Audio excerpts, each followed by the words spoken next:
I asked Kim Tiefenthaler before I started tonight, make sure you start laughing at all my jokes. He says, I hired you. He says, in 10 years, I've never known you to say anything funny. I'm glad I'm not the one that paid for his ticket. Thank you, Linda. Thank you very much. As Deanna and I mark our 10th year here in Carroll, I want to thank each and every one of you for making our time here so fulfilling. Carroll is our home.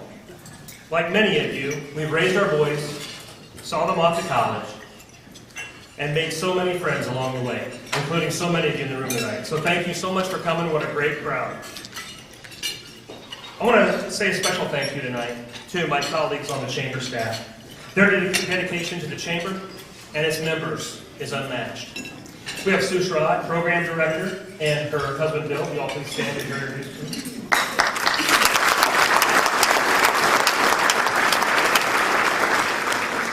Roseanne Nace, Business Development Director, and husband Tom.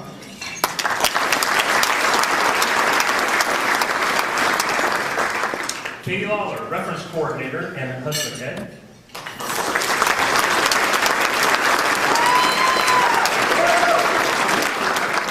That's going to cost me. And Cindy Raniger, Administrative Assistant, and husband Russ.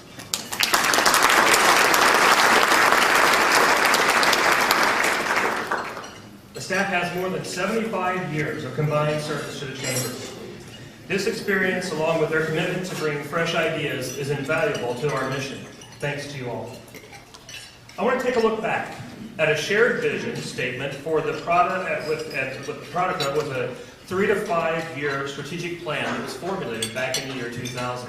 This was right before I came, and I inherited this plan, but you made it. You made the plan as a community plan. The Chamber and CDC played a big part in putting it together. And I thought it'd be fun for a moment to look back, if not interesting, to look back and really look at what we saw back then was a vision for 2010 and some of the things we've seen become a reality. Think about some of our accomplishments in 10 years as a result of this vision. Carroll is known as a regional center even more now for employment, healthcare, and shopping. A major redesign of Carroll's Central Business District, the corridor of commerce, has taken place and will spread along the Highway 30 corridor. A robust fiber-to-the-home telecommunication network is being built that will make Carroll competitive for business and provide quality of life for our residents. Cultural and recreational facilities and activities have been expanded. Educational leaders are working hand in hand with business leaders to match the needs of employers and employees, both present and future. The new VA clinic is an example of the work to enhance healthcare services for the area population. Area development organizations in the region have formed an alliance to serve Western Iowa. And in Carroll, cooperative leadership really means that we discuss how, not whether, to go forward on community projects. So what's next for Carroll?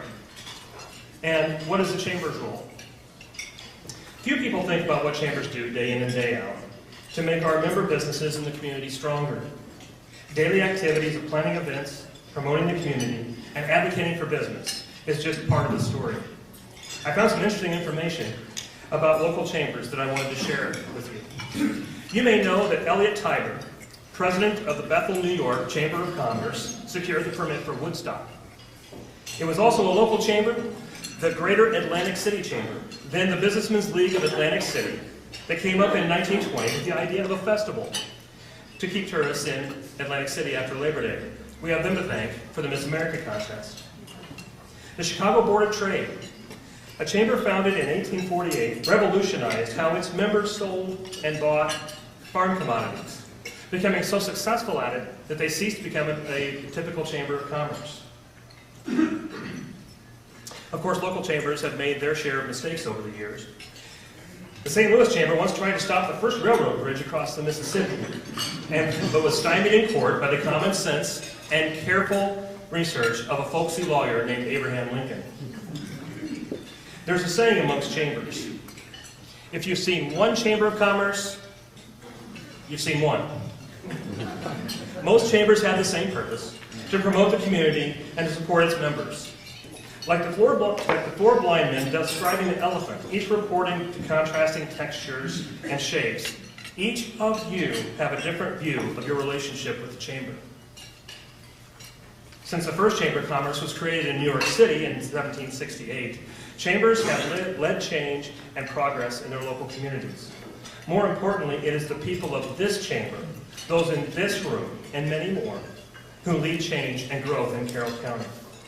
It's been 10 years since we sat down as a community and had a meaningful discussion about our future. Many in Carroll County, it's that visioning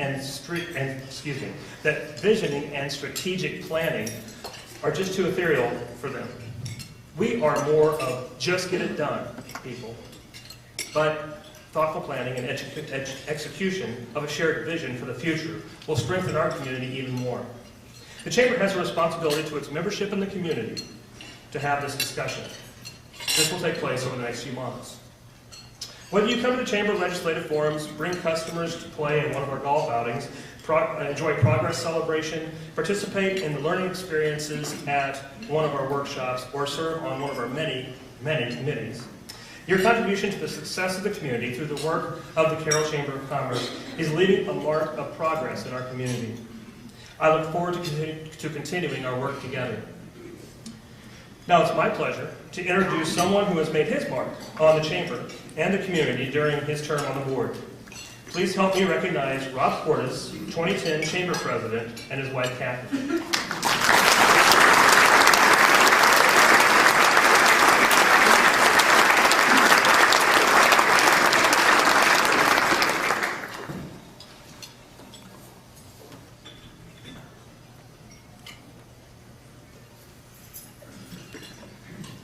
I was just protecting the microphone for this year.